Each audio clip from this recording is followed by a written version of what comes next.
안녕하세요. 제 나이도 어느새 이제 40이 넘었네요. 그간 시집에서 겪은 일들 정말 힘들고 길었죠. 이제 그 얘기를 여러분들에게 들려드리고자 합니다. 남편과 저는 취미 활동을 하는 온라인 카페에서 알게 되었고, 그 오프라인 모임에서 처음 얼굴을 보게 되었답니다. 남편이 먼저 제게 적극적으로 다가왔고, 저도 싫지 않았어요. 남편의 성격은 호방하고 놀기도 좋아하며 재주도 많은 사람이었죠. 기타를 잘 다루고 노래도 잘했답니다. 음악을 좋아하는 저는 남편의 그런 점이 참 마음에 들었어요. 그런데 아무리 좋아도 싫은 조건이 있더군요. 남편은 세상 여자들이 모두 기피한다는 홀어머니의 외아들이었어요. 그것도 위로 누나가 셋이나 있는 사람이었죠. 누나들이 모두 잘나가는 커리어 우먼들이라지요. 시아버지는 남편이 중학교 때 돌아가셨다고 들었어요. 가정에 그다지 관심이 없는 분이었고 술과 담배 그리고 여흥을 좋아하셨던 분이라고 하더군요. 재계에서 알아주는 사람이었지만 막판에는 결국 파산을 하셨다고 했어요. 그래서 시어머니가 이를 악물고 돈을 벌었다고 하더군요. 근데 얼마나 악바리로 모으셨는지 남편이 30살쯤 되던 해에는 서울 신촌에 5층짜리 건물을 짓게 되었을 정도로 재산을 모았다는 것이었어요. 시어머니는 게다가 오로지 아들밖에 모르는 사람이라죠. 시어머니가 38세에 낳은 아들이라 얼마나 귀엽게만 키웠을지 짐작이 가더군요. 연애한 지 1년 만에 결혼 이야기가 나왔지만 선뜻 결정이 안 섰어요. 우리가 결혼할 때쯤 시어머니의 나이는 이미 70이 가까웠죠. 비교적 늦게 며느리를 맡게 된 시집에서는 며느리가 어머니를 모시며 같이 살 것을 기정사실화하고 있더라고요. 남편도 그랬고요. 정말 발이 안 떨어지더군요. 제일 걱정거리는 아버지가 일찍 돌아가셨기에 남자가 가정에서 해야 하는 역할에 대한 롤모델이 없다는 것이었어요. 저희 친정은 부유하지는 않지만 단란한 집안이었어요. 아버지가 반듯하시고 엄마도 자애로우셨죠. 그러니까 각자가 가정에서 맡아야 할 역할을 모두 잘하는 그런 집안이었어요. 이런 친정에서 살다가 남편의 적극적인 구애로 영 다른 환경으로 시집을 가게 된 저. 이제 저의 그 험난한 시집살이를 여러분께 낱낱이 들려드릴게요. 시어머니 소유 5층 건물에는 다양한 상가가 입주해 있었는데 그 중에 1층에서 시어머니가 식당을 크게 하고 있었어요. 건물 5층에는 살림집과 사무실이 함께 있었는데 남편이 그 사무실을 차지하고 사업을 하고 있었고요. 시집살이 며칠 만에 벌써 제 심기가 불편한 일이 벌어졌죠. 너는 참 살림을 잘하는구나. 우리 딸들은 영 살림하고는 거리가 멀어. 하긴 걔들이야 공부만 했으니까. 나도 일하면서도 딸들 일 안 시켰어. 참 묘한 뉘앙스가 풍기는 시어머니의 말이었어요. 그러니까 우리 엄마는 저를 살림에 부려먹었다는 건가요? 그리고 시누이들은 공부만 했고 저는 일만 했다는 말로도 들리더라고요. 저도 대학을 나온 사람이었어요. 그냥 살림 참 잘하는구나 까지만 했으면 얼마나 좋았겠어요. 이 말은 저에 대한 말일 뿐만 아니라 우리 부모님에 대한 말이기도 했죠. 기분이 참 나빴답니다. 한마디 할 수밖에 없었죠. 어머니, 저도 친정에서는 손에 물 안 묻히고 공부만 하던 사람이에요. 저희 어머니도 일을 하셨지만 저희들 일 안 시키셨고요. 그렇지만 저희 집에서는 아버지도 가끔 우리 남매가 좋아하는 별식을 만들어 주시기도 하세요. 다들 기초적인 집안일 정도는 엄마가 아니더라도 할 수 있게끔 키워주셨어요. 제 말대꾸가 불만인지 시어머니가 꿍얼꿍얼 거리더군요. 시집 온 지 며칠 만에 기분이 제대로 상한 저는 퇴근한 남편을 붙잡고 어머니가 이러저러한 말씀을 하시더라 기분이 좋지 않았다 라고 말을 했죠. 하지만 남편은 그게 무슨 문제인지 모르겠다는 듯 어리둥절하다가 그저 웃고 말더라고요. 그리고 시아버지가 남편이 중학교 때 돌아가셨기에 가장의 역할이 뭔지 알지 못할 거라는 저의 걱정은 그대로 들어맞고 있었어요. 남편은 가정이 어떻게 돌아가고 있는지 관심이 1도 없더라고요. 철저히 공과 사를 구별하는 사람이었고 절대적으로 공을 앞세우는 사람이었죠. 회사 일 밖에는 모든 일이 안중에 없더라고요. 남들은 제가 시어머니가 건물주인 부잣집으로 시집을 갔다고 부러워했죠. 하지만 건물 한 채가 아니라 10채가 있으면 뭘 하나요? 시어머니는 정말 돈을 안 쓰는 구두쇠 중에 구두쇠였답니다. 아주 기초적인 생활비만 주곤 했어요. 제 용돈 같은 것을 따로 기대할 수도 없었죠. 그래서 저는 남들이 부러워하는 부잣집으로 시집가서 돈은 쪼개고 쪼개서 써야만 했답니다. 시어머니가 1층에서 식당을 경영하니 거기서 가끔 끼니를 때울 수도 있으련만 늦게 며느리를 보아 며느리 재미를 단단히 보아야겠다고 생각한 시어머니는 매 끼니를 5층 살림집에 올라와서 먹었죠. 당연히 제가 그 세 끼를 모두 차려내야 했어요. 시어머니의 친정이 가까운 곳에 있기에 가끔 출타를 하시기도 하더군요. 저한테는 그런 날이 그렇게 반가울 수가 없었어요. 한 끼라도 밖에서 해결하고 오니 제가 신경 쓸 일이 줄어들잖아요.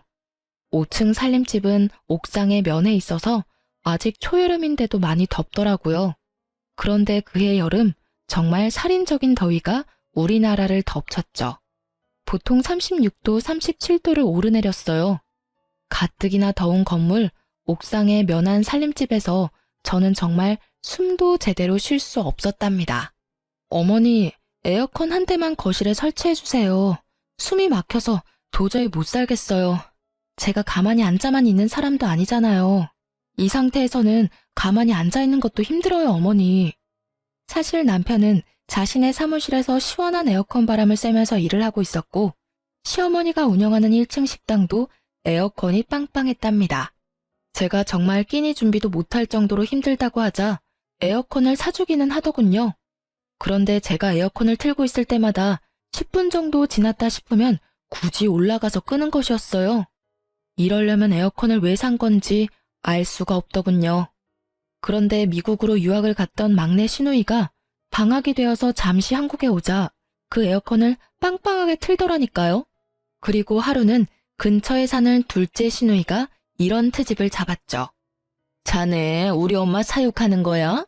먹을 것만 주면 되는 강아지인 줄 알아? 근처에 사는 둘째 시누이는 자주 집에 들러서 제 살림에 깊숙이 관여하고 있었어요. 어느 날 제가 바깥에 볼 일이 좀 있어서 점심 반찬들을 식탁 위에 차려놓고 천으로 덮어놓은 다음에 외출을 했었죠. 밥만 덜고 국만 데우면 먹을 수 있도록 차려놓은 것이었어요. 둘째 시누이가 그것을 보더니 사육이니 뭐니 하는 따위에 말 같지도 않은 말을 내뱉더라고요. 형님, 어머님 식사하실 때 반드시 중전마마 수라상 지키는 상공처럼 꼭 누가 있어야 되는 건가요? 형님도 형님 시댁에서는 맏며느리라면서요. 그런데 분가에서 사시잖아요. 시집에 가서 일주일만 하루 세 끼 꼬박 해드려 보세요. 그러고 나서 말씀하세요. 그렇게 시누이와 제가 말도 안 되는 일로 말다툼을 하게 되었답니다. 시누이가 손윗사람한테 버르장머리 없이 말대꾸를 했다고 어디서 배운 버릇이냐고 했고 시어머니도 옆에서 거들더군요. 제가 더 이상 말하기도 싫어서 제 방으로 들어가려고 했더니 굳이 제 팔을 잡아당겨 자기 앞에 세우려고 하더라고요. 뿌리치는 과정에서 제 손이 시누이의 팔을 살짝 쳐냈거든요. 그런데 그걸 가지고 제가 시누이를 때렸다나요? 아, 정말 10월드라는 게 이런 거였나요? 마음속에서 못 살겠다, 아니 안 살 거야 소리가 하루에도 몇 번씩 들리곤 했어요. 어느 날 살림집 바로 옆 사무실에서 일을 하고 있던 남편이 낮에 잠시 집으로 들어왔더라고요. 남편을 붙잡고 정식으로 말을 했죠. 누나를 드나들지 못하게 막아달라고요. 그리고 오더라도 남의 살림에 이래라 저래라 자꾸 참견을 하면 저는 더 이상 여기서 안 살겠다고 경고했어요. 그런데 도리어 남편은 제게 경고를 하더라고요. 뭐? 누나더러 집에 오지 말라고 하라고? 여기가 누나한테 왜 남의 집이야? 참나, 남의 살림이라고? 그리고 누나한테 들으니 당신이 누나를 때렸다면서? 손이 시누이를 때려? 어디서 배워먹은 버릇이야. 안 살고 싶으면 지금 당장이라도 나가. 살지 말라고. 그 순간 쨍그랑 소리가 들렸답니다. 유리가 바스라지는 소리였죠. 벽에 걸려있는 액자를 남편이 주먹으로 쳐서 깨트린 것이었어요. 집안에 관심이 요만큼도 없는 남편이었지만 자기 식구 욕하는 것은 참을 수가 없었던 모양이더군요. 그렇게 저와 남편 그리고 시누이 사이는 결코 가까워질 수 없는 사이가 되었죠. 거기다가 시어머니는 가까운 시장을 가든 먼 지방을 가든 저를 꼭 수행 비서처럼 데리고 다니길 좋아했어요. 제 일정도 있고 저도 밖에서 다른 약속도 잡을 수 있는 사람인데 결코 그런 배려 없이 바로 30분 전에 이야기하고서는 꼭 같이 가야 한다고 통보하는 것이었죠. 어머니, 저도 만날 사람도 있고 밖에서 봐야 할 일도 있어요. 적어도 이틀 전에는 어딜 가야 된다고 말씀을 좀 주세요. 그래야 저도 일정 조절을 하죠. 뭘 안다고 약속을 만들고 다니니? 우리 딸들이야 밖에서 일을 하고 있으니 그렇다 치자. 너는 집에만 들어앉아 있으면서 밖에서 할 일이 뭐가 있어? 뿐만 아니라 시어머니는 이미 결혼을 한 아들의 속옷까지 여전히 직접 챙기더군요. 아침에 출근을 할 때는 이거 입혀라 저거 입혀라 하면서 남편의 옷을 골라주는 일에까지 여전히 손을 떼지 않고 있었어요. 도무지 경우라는 것이 통하지 않는 곳이 제가 속한 시월드였죠. 도대체 세상에 하나밖에 없는 외며느리한테 이렇게 해서 나중에 무슨 대접을 받으려고 그러나 싶은 생각이 들었어요. 그리고 우리 친정에 대해서는 무시하는 태도로 일관하더군요. 시집간 첫 해, 첫 명절날 친정에 가져다 주라고 선물을 내미는데 남의 명함이 떡하니 붙어있는 보기에도 초라한 싸구려 인삼 상자였어요. 그러니까 남한테 받은 선물을 명함도 안 떼고 있다가 그걸 우리 친정집에 갖다 주라는 것이었죠. 그거 가지고 당신도 나가. 보기 싫으니까 가지고 꺼지라고. 남편에게 그 선물을 집어 던지면서 화풀이를 했어요. 한바탕 싸움이 됐죠. 남편은 도대체 그게 무슨 문제냐며 제게 따지더라고요. 더 이상 남편에게 말을 해봤자 제 입만 아플 것 같아서 그만두고 그 선물을 쓰레기통에 던져버렸죠. 친정에서는 여동생에게 과일 상자를 직접 들려서 보내셨더라고요. 여동생이 저와 한 해 차이로 결혼을 했는데 바로 아이가 들어서서 배가 많이 부른 상태였어요. 하지만 앉으라는 말 한마디, 차 한 잔 대접이 없더군요. 제가 알아서 한 상 거하게 차려 여동생을 대접해 보냈죠. 그리고 다음번 시누이가 왔을 때 차 한 잔도 과일 한 쪽도 내놓지 않았답니다. 알아서 찾아 끓여 먹던 깎아 먹던 신경 쓰지 않았죠. 그리고 시모와 시누는 정말 제가 싫어하는 얌체짓도 했죠. 친정엄마가 저 힘들다고 이것저것 해주신 밑반찬을 시모가 말도 없이 시누이한테 가져가라며 챙겨주더라고요. 정말 때려주고 싶도록 밉더군요. 엄마, 이제부터는 절대로 우리 집에 보낼 반찬 만들지 마. 시누이인지 뭔지가 다 가져다 먹는단 말이야. 엄마가 얼마나 없는 시간 내서 정성 들여 만든 건데 나 아깝고 분해 죽겠어. 친정엄마는 좀 더 많이 만들어 보내주시겠다고 했지만 제가 굳이 하지 말라고 했죠. 이혼이라는 단어가 머릿속에 왔다 갔다 하기 시작했어요. 물론 그렇게 된 데에는 남편의 태도도 한몫했답니다. 도대체 그 회사는 일은 안 하고 회식만 하는지 매일 회식을 핑계 삼아 술이 머리 꼭대기까지 차서 귀가하는 것이었어요. 귀가하는 시간도 밤 12시를 넘기는 것은 기본이고 심지어 술에 취해 건물 계단에서 자다가 관리인이 떠엎고 들어오는 일도 부지기수였답니다. 건물에 입주해 있는 상가 상인들이 남편에 대해서 알코올 중독자니 뭐니 하는 소리들을 입에 담고 있었죠. 그런데 남편에게는 그런 소리도 들리지 않는 것 같았죠. 정말 남 보기에도 창피했어요. 그런 남편에게 정말 정식으로 제 입장을 이야기해야겠다고 생각하고 오늘은 제발 일찍 들어오라고 부탁했죠. 밤 10시에 귀가했더라고요. 이 시간이면 정말 남편으로서는 이른 귀가 시간이었답니다. 나 더 이상 못 살겠어. 나는 시어머니 모시려고 결혼한 것도 아니고 따로 살고 있는 시누이한테 살림 간섭 받을 이유도 없어. 이러려면 돈 주고 말 잘 듣는 파출부나 가정부를 부르면 될 일이었잖아. 우리 당분간 따로 있자. 나 친정에 가 있을게. 당신은 결혼이라는 것의 의미도 모르고 가정에서 남자가 어때야 하는지도 전혀 모르는 것 같아. 그저 어머니만 떠넘겨놓고 결혼하기 전하고 전혀 다를 바 없이 사는 게 당신한텐 결혼 생활이야? 돌아가신 아버님 걸으신 길 당신이 똑같이 걷지 마. 그리고 저는 필요한 짐들을 챙겨서 친정으로 가버렸답니다. 친정으로 간 지 열흘이 됐는데도 새끼를 꼬박 부려먹던 시어머니가 굶어 돌아가셨다는 소식은 들리지 않더군요. 그리고 수행비서가 없이도 잘도 돌아다니는 것 같았어요. 친정에서 간 지 12일째 되는 날 남편이 찾아왔더군요. 저는 제 입장을 조금 더 구체적으로 정리해서 말했죠. 분명히 말했지만 이대로는 안 살아. 이혼하든가 아니면 분가해. 둘 중에 하나 선택은 자기 자유야. 분가하면 당연히 집은 시집에서 해줘야 하는 거고 알아서 판단하고 연락 줘. 며칠 후에 남편이 다시 저를 찾아왔더군요. 거참 어쨌든 돈은 많은 집안인가 봐요.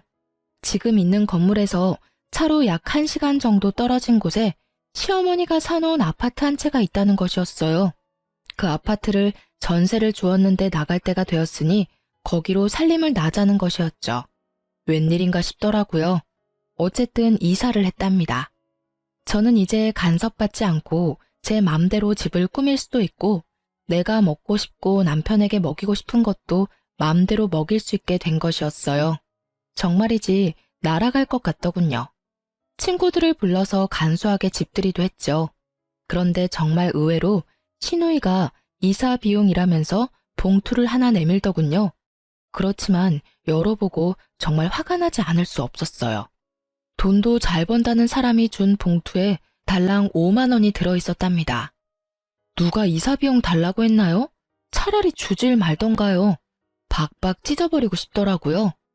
그리고 어느 날 정말 상식적으로 이해가 가지 않는 일이 또 생겼답니다. 시어머니의 새끼 밥을 다 해서 남편 출근길에 도시락으로 싸서 보내라는 것이었어요. 길을 막고 물어봐.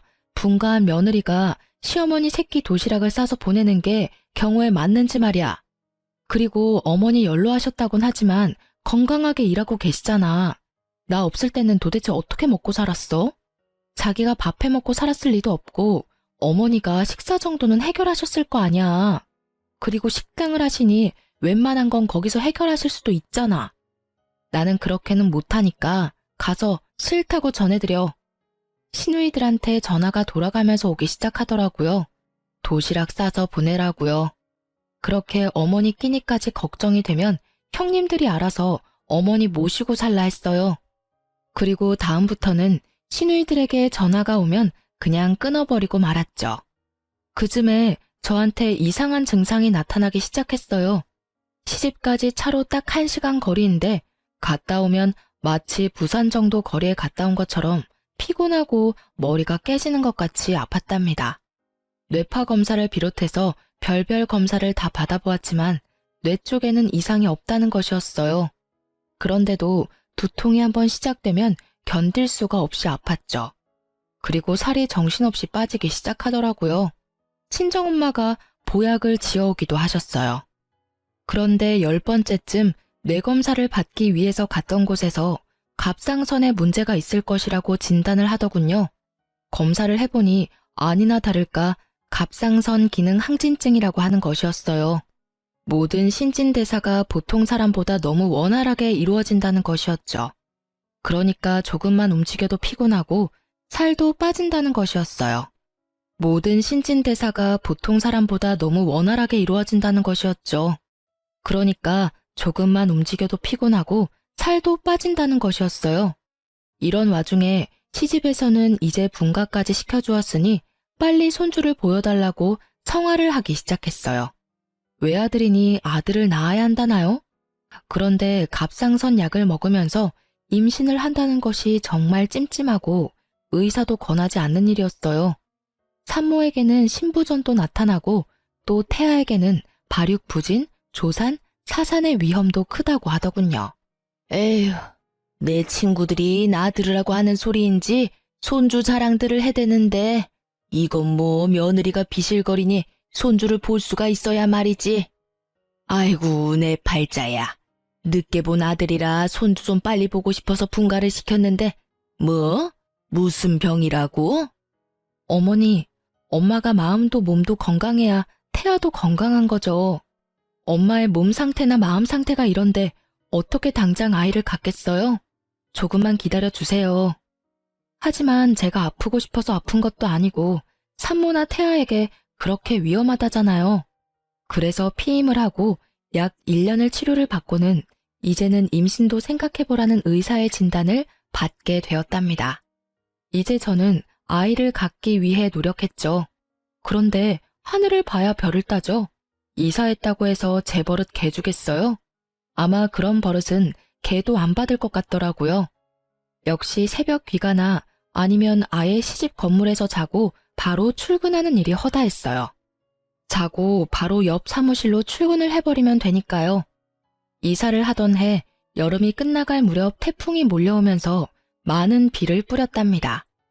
우리가 사는 아파트 근처에 하천이 범람할 것이라고 대피를 준비하라는 안내방송이 밤새 계속되었고 뉴스 자막에도 하천에 범람 위험이 있다며 알려주더라고요. 하지만 남편놈은 저 혼자 집에 있는 걸 알면서도 전화 한 통 없더군요. 그렇게 위험한 상황이 지나고 난 후 저는 아예 도어락 비밀번호를 바꿔버렸어요. 그리고 아무리 문을 두드려도 열어주지 않았죠. 이런 상황인데 손주를 빨리 내놓으라니 도대체 황당하기 이를 데가 없었답니다. 정말 잘못한 걸 알아서 그러는지 아닌지 모르겠지만 잘못했다고 싹싹 빌기에 이번에만 용서해주기로 하고 문을 열어주었죠. 평생 함께 안 살 거라면 모르지만 살 거라면 이제 아이 가질 생각도 해야 된다는 것을 알아듣게 설명했어요. 알아들었는지 어쨌는지 귀가 시간이 약간 당겨졌고 그로부터 약 5개월 후에 임신을 했다는 진단을 받을 수 있었답니다. 간간히 들리던 그 도시락을 안 싸보내는 것에 대한 불만도 쏙 들어갔죠. 아이를 가지니 시집에서 저를 대하는 대접이 조금은 나아지더라고요. 그날도 사고를 고아놓았으니 가져다 먹으라는 연락을 받고 시집으로 갔죠. 시어머니와 찻잔을 마주하고 앉아서 얘기를 나누고 있었어요. 돌아가신 시아버지의 형제분으로 작은 아버지가 있었지만 그 댁에도 딸만 넷이었어요. 시어머니는 아이는 꼭 아들이어야 한다고 여러 번 강조하더군요. 참나, 그게 어디 제 마음대로 되나요? 그리고 저는 예쁜 딸이 더 좋겠다는 생각을 하고 있었답니다. 물론 시어머니에게 말은 안 했지만요. 그런데 대화 끝에 시어머니가 갑자기 좀 엉뚱한 말을 하는 것이었어요. 예, 네 시아버지 들어오실 시간 됐다. 갈비찜 좋아하신다. 얼른 좀 장만해라. 아이고, 시간이 벌써 이렇게 됐구나. 그런 건 좀 미리미리 챙겼어야지. 곧 들어오실 텐데 시간이 없지 않니? 어머니, 무슨 말씀이세요? 아버님 돌아가신 지가 거의 20년이 되어 오는데 무슨 갈비찜을 장만해요. 어머니 갑자기 왜 이러세요? 느낌이 정말 이상했어요. 그런데 시어머니가 그날은 곧 정신을 수습하더라고요. 한숨 놓았지만 다음번에 시집에 갔을 때 들은 얘기는 정말 절망적이었죠. 내 친구들하고 한강에 물놀이를 갔는데 글쎄 저쪽에서 네 남편이 둥둥 떠내려오지 않겠니? 그래서 내가 얼른 뛰어들어가서 건졌다. 갑자기 정신이 번쩍 들더라니까요. 남편에게 상황을 이야기하고는 바로 어머니를 병원에 데려가 뇌 MRI를 찍어야 했어요. 미리 조금은 예상하고 있었지만 막상 치매 진단이 나오자 가슴이 덜컥 내려앉더군요. 시누이들에게도 물론 이 소식을 다 전했죠. 말하는 것만 들을 때는 세상에서 제일 효녀들인 새 시누이가 또 시끄러워지기 시작했어요. 빨리 저희더러 다시 합가를 하라는 것이었죠. 그렇지만 몸이 무거운 상태이고 출산이 임박해 있었어요. 아이가 태어나면 육아 문제까지 겹치니 어머니를 당분간 병원에 모시자고 했죠. 자식도 없는 할머니처럼 왜 병원에 모시냐며 또 한바탕 난리가 났답니다. 첫 아이라 그런지 배도 많이 부르고 제 한몸 움직이기도 힘들었어요. 그런 사람이 합가를 해서 무슨 일을 할 수 있단 말인가요? 그래서 결국은 제가 출산을 하고 아이가 어느 정도 자랄 때까지만 시어머니 옆에 사람을 두기로 결정을 하고 까다롭게 골라서 아주머니 한 사람을 붙여두었죠. 첫 아이라서 어느 정도 난산을 겪었지만 아이는 건강하게 태어났고 아들이었어요. 아이가 돌이 될 때까지 제 품에서 떼어놓지 않고 키웠죠. 시어머니의 증세는 정말 빠르게 악화되고 있었어요. 딸들 셋을 알아보시기는 했지만 누가 맏인지 누가 막내인지 헷갈리는 것 같았죠. 남편만 정확히 알아보았답니다. 저더러는 웬 아줌마가 우리 집에 와서 뭘 훔쳐가려고 한다고 소리소리 지르는 바람에 소동이 벌어지기도 했었어요. 어느 날, 그날도 시어머니가 간병하는 아줌마더러 동서라고 부르면서 어떻게 이렇게 오랜만에 왔냐는 둥 헛소리를 한 다음 잠에 떨어진 날이었어요. 가만히 시어머니 얼굴을 바라보았답니다. 50대 초반에 혼자가 되어서 오로지 자식들만 보고 돈을 버는데 인생을 바친 사람이었죠. 같은 여자 입장으로 볼 때 정말 안 된 사람이었어요. 그리고 이제는 누가 보기에도 살만하고 며느리의 손자까지 보았는데 그만 치매에 걸린 거잖아요. 시집와서 단 한순간도 저에게 살가운 적이 없었던 시어머니였지만요. 그런데 그날은 시어머니에 대한 동정심으로 마음이 정말 착잡했답니다. 집에 와서 곰곰이 생각을 해보았죠. 시누이들은 지금도 남편더러 빨리 합가해서 저에게 간병을 맞지 않는다고 궁시렁거리고 때로는 노골적으로 불만을 표하곤 했죠. 시어머니를 아무래도 내가 돌봐야겠다 생각이 들다가도 마치 시누이를 시키는 대로 하는 것 같이 비치는 게 너무 싫었어요. 그리고 치매 환자를 돌보는 것, 그 길이 얼마나 험난할지 상상만으로도 끔찍했답니다. 어느 하루 시집에 가서 아줌마에게 물수건을 받아서 시어머니의 얼굴과 손을 씻겨주고 밥을 먹도록 도와주었어요. 애미야, 네가 왔구나. 어딜 갔다가 10년 만에 이렇게 돌아왔니? 그동안 정말 보고 싶었다. 미국에 유학을 갔었다면서?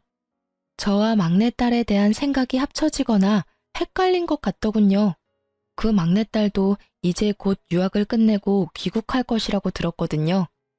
시모는 제 갓난아들을 품에 안고는 마치 태어나고서 처음 본 아이처럼 그렇게 반가워하더라고요. 시어머니를 이리저리 바꿔 뉘어가면서 몸 상태를 살펴보았어요. 고용된 간병인이 아무리 잘 돌봐준다고는 하지만 역시 남은 남이더라고요. 욕창이 어느 정도 와 있었고 몸 구석구석이 깔끔하지는 않더군요. 저는 그 순간 제 인생 전체를 내던져버릴 수도 있는 결심을 했답니다. 제가 어머니를 떠맡기로요. 남편한테 제 심정을 말하고는 분가에서 살고 있던 집을 정리해서 시집 건물로 다시 들어왔답니다. 아이를 친정에 맡겼고 친정엄마가 며칠에 한 번씩 아이를 데리고 시집으로 찾아와 주셨어요.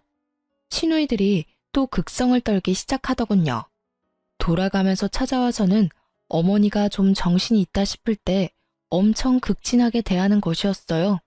그럴 때는 저를 옆으로 밀어내더라고요. 속셈은 아주 뻔했죠. 어머니가 정신이 있을 때 어떻게든 상속에 대하여 자신들에게 유리하게 해놓으려는 것이었어요. 그리고 어머니가 영 정신이 없다 싶으면 또 저에게 이것저것 트집을 잡아 잔소리를 하는 거였죠. 그렇게 마음에 안 들면 형님이 모셔가세요. 나 안 말려요. 지금 모셔가실래요? 큰형님이 먼저 모셔가시겠어요? 저는 실제로 주섬주섬 시어머니의 짐을 쌌어요. 큰 시누이가 와서 하도 이건 이래라 저건 저래라 잔소리를 하기에 한번 해본 짓이었답니다. 큰 시누이가 예상대로 자신은 밖에서 일을 하는 사람이라 간병이 절대 불가능하다며 손사래를 치는 것이었죠. 돈 잘 버니 모셔다가 간병인이라도 붙여놓고 저한테 하듯 감시 감독을 하면 되지 않겠느냐고 했어요. 슬그머니 내빼더군요. 물론 시누이들이 제가 모셔야 한다고 고집을 세우기는 했지만 시누이들의 의견을 따른 것이 아니라 제 스스로 결정한 일이었어요. 그런데 스스로 결정하고 각오를 단단히 했지만 정말 쉬운 일이 아니더라고요. 네가 나 몰래 살던 아파트 다 팔아먹었다면서? 그것도 모자라서 이 집 재산 다 빼돌리려고 도로 들어왔지? 내가 네 속셈 모를 줄 아니? 인연, 어서 도로 나가거라. 시어머니는 이런 말도 자주 입에 담았어요. 그리고 근처에 있는 물건을 갑자기 집어던지기도 했죠. 한 번은 고지서를 담는 작은 목함을 던져 얼굴에 정통으로 맞는 바람에 이마가 찢어지기도 했어요. 시어머니의 상태는 점점 나빠져서 결국은 자신이 할 수 있는 일이 거의 없는 지경에 이르렀죠. 저는 그야말로 시어머니의 손과 발이 되어야 했어요. 그리고 가장 걱정하던 문제가 터졌죠. 이제 배변도 자신의 의지로 조절하지 못하게 된 것이었죠. 배변 문제를 처리하는 것이 너무나 힘이 들었던 저는 시누이들이 올 때마다 손에 들고 오는 먹을 것은 모두 빼앗아서 치워버렸어요. 형님들이 어머니 화장실 문제 한번 도와드려 봤어요? 먹을 것 가지고 오지 마세요. 새끼만 건강하고 적당하게 드릴 테니까 그리 아시고요. 불만 있으면 지금이라도 모셔가시고요. 그렇게 치매 환자의 손과 발이 되어 살던 중 제 몸에 무리가 갔나 봐요. 어깨와 허리가 무너지듯 아프면서 도저히 평상시처럼 움직이질 못하겠는 거예요. 그래서 할 수 없이 간병인을 불렀죠. 그런데 치매 환자가 남과 식구는 어찌나 잘 구별을 하는지 간병인이 뭘 도와주려고 하면 강력하게 거부하고 가져다 주는 밥도 먹지 않는 것이었죠. 저는 거동을 하기가 어렵고 간병인은 거부하고 할 수 없이 시누이들이 당분간 돌아가면서 어머니를 맡기로 의논이 되었던 모양이더군요. 우리 집에서도 아무것도 안 드셔. 집에 가겠다고 자꾸 떼를 쓰신다고. 둘째네 집으로 한번 보내드려봐야겠어. 둘째 시누이네 집에서도 막내 시누이네 집에서도 시어머니는 한 달을 넘기지 못했어요. 결국은 집으로 다시 돌아왔죠.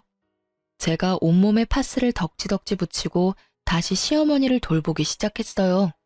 정말 제가 전생에 죄를 많이 지었나 보다 생각이 될 정도로 힘든 나날이 흘러갔어요.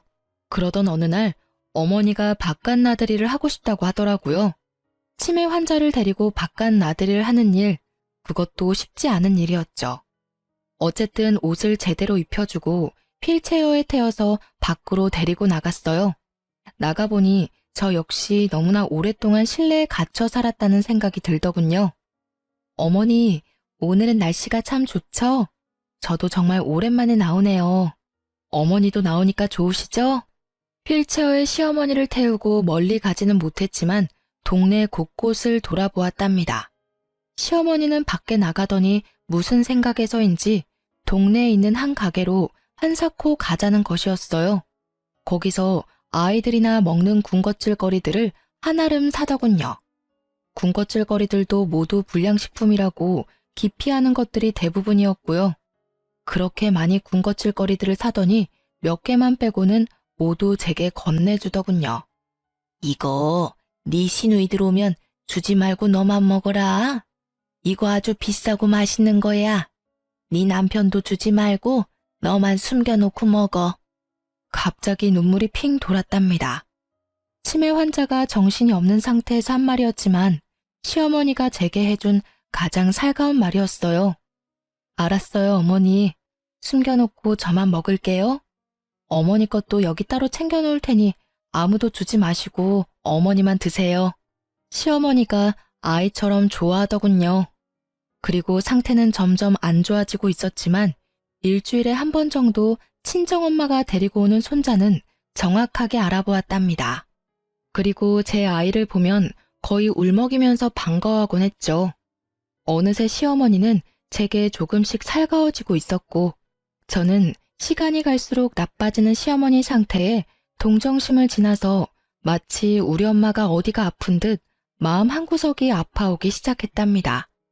남편 없이 오로지 자식들만 보고 악착같이 돈을 벌며 살았던 어머니였지만 자식들은 정말 아무 소용이 없더군요.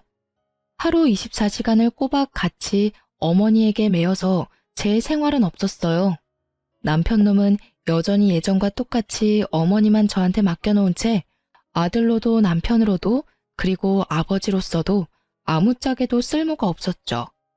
그렇게 모진 세월이 흘렀답니다. 시누이들이 자주 들르긴 했지만 오락가락하는 어머니를 붙잡고 이젠 아주 노골적으로 상속에 대한 이야기를 입에 담더군요. 상속 문제에 대해서는 남편도 적극적으로 끼어들었죠. 제 눈에는 모두 아무짝에도 쓸모없는 사람들로 보였어요. 그런데 시어머니는 그렇게 정신이 없는 와중에도 재산권은 꼭 쥐고 놓지 않았어요. 그렇게 시어머니를 모신 지 9년째가 되던 어느 봄날이었답니다. 시어머니가 갑자기 밖으로 봄놀이를 가자는 것이었어요. 그러면서 옷을 까다롭게 고르기 시작하더라고요. 몇 번을 입었다 벗었다 하면서 마음에 드는 고운 옷을 찾아내어 입혀달라더군요. 어디로 가고 싶은지를 물었더니 시아버지 산소에 가자는 것이었어요. 시아버지의 산소는 서울 근교의 공원 묘지에 있었거든요.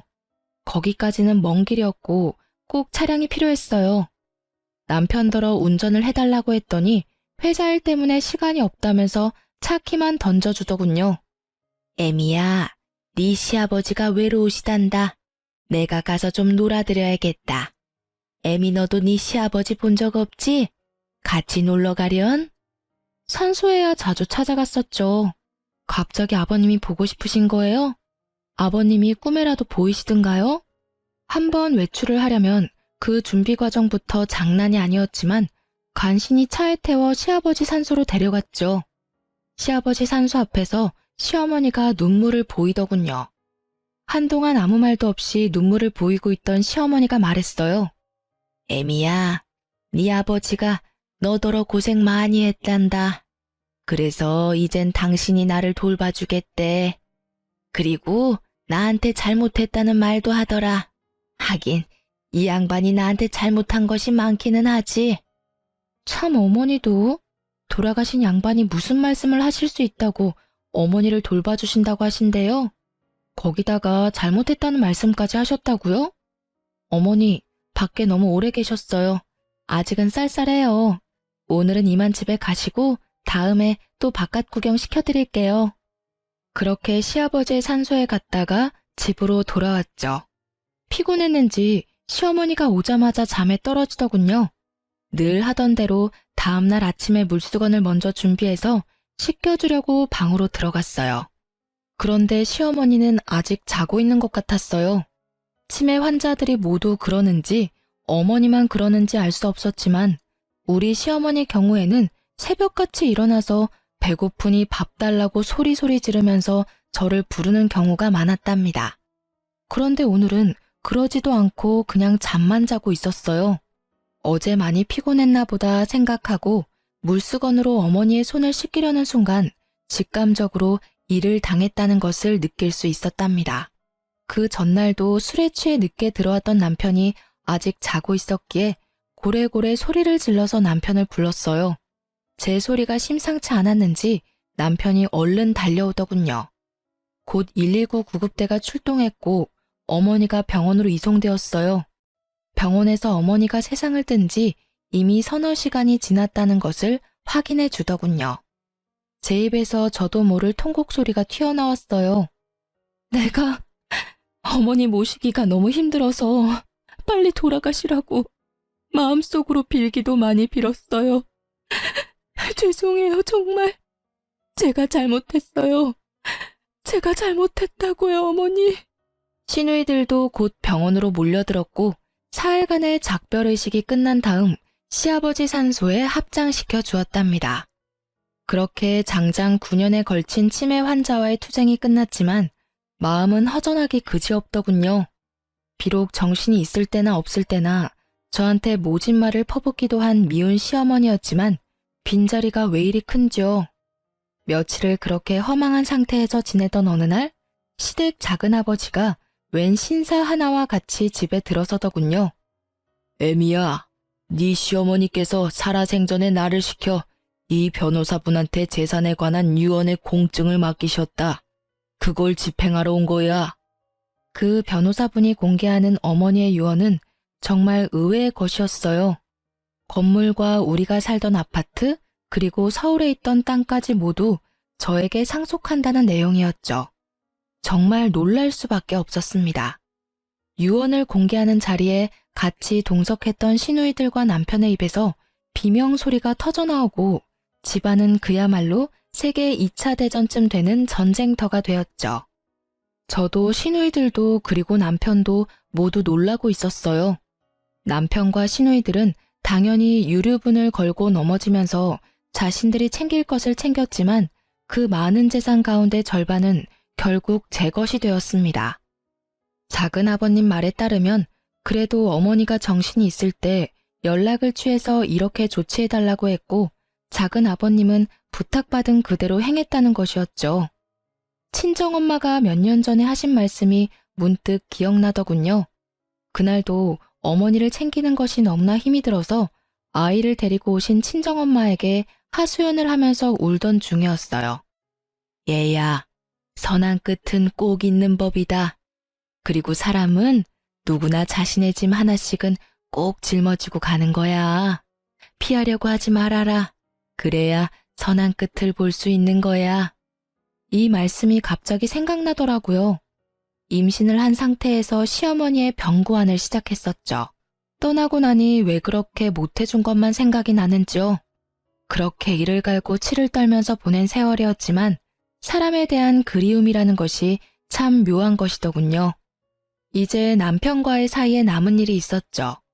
이혼 절차를 진행하려고 준비를 했답니다. 남편놈이 죽어도 이혼은 못하겠다고 버티더군요. 아마도 제게 돌아온 어머니의 재산 중 절반에 대해서 관심이 동했겠죠. 어머니 살아생전에 어머니에 대해서 정말 관심이나 있었어?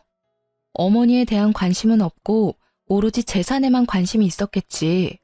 그렇게 똑똑하다는 사람들이 어떻게 사람과 사람과의 관계가 그렇게 단순한 것이 아니라는 걸 몰라? 부모든 남이든 자기한테 유리한 것만 취하려는 것이 인간관계야. 당신하고 당신 누나들은 가족이라는 가까운 사람들 사이에서도 애정이라는 것이 무엇인지를 모르는 사람들이야. 나는 당신이 우리 아이에게조차도 진실한 애정을 가질 수 없는 사람이라고 생각해. 사람들이 쉽게 말하기를 아이를 봐서라도 이혼하지 말라고 하지. 그렇지만 나는 오히려 아이를 위해서 당신과 갈라서려는 거야. 사람에 대해서 진실한 애정을 가져보기를 바래. 결국은 남편이 동의하지 않아 이혼 문제는 소송으로 넘어갔죠. 저는 남편이 그간 어떻게 생활해 왔는지에 대해서 건물에 입주해 있는 상인들과 동네 주민들로부터 차근차근 증언을 모았답니다. 그리고 어머니가 치매에 걸려 9년을 누워있는 동안에도 그런 생활 습관을 버리지 못했다는 것을 자세히 설명했어요. 일말의 양심은 있는지 부인하지는 못하더군요. 결국 이혼 소송에서 제가 이겼고 이제야말로 제 인생이 처음 길을 잘못 들었던 그 지점으로 다시 돌아간 것 같았답니다. 이제 제게 남은 것은 아이를 잘 키우는 일이겠죠. 친정에서 키우려고 해요. 가정 안에서 각자 자신의 역할을 해내는 사람들의 진솔한 삶을 보여주고 싶기 때문이었죠. 아이는 지금까지는 잘 자라주고 있답니다. 제 삶의 이유이자 희망이 된 아이, 부디 장차 제 며느리에게는 아이의 아버지의 그 전처를 밟게 할 수 없다는 어찌 보면 소박한 생각으로 키우고 있어요. 그래서 우리 아들에게 시집오는 며느리는 세상에서 제일 행복한 여자가 되어주길 바랄 뿐이랍니다. 이렇게 제 인생은 또 선한 끝을 향해서 갑니다. 결혼하고 나서부터 지금까지 제 험난한 시집살이에 대해서 말씀드렸어요. 긴 글 읽어주셔서 감사합니다.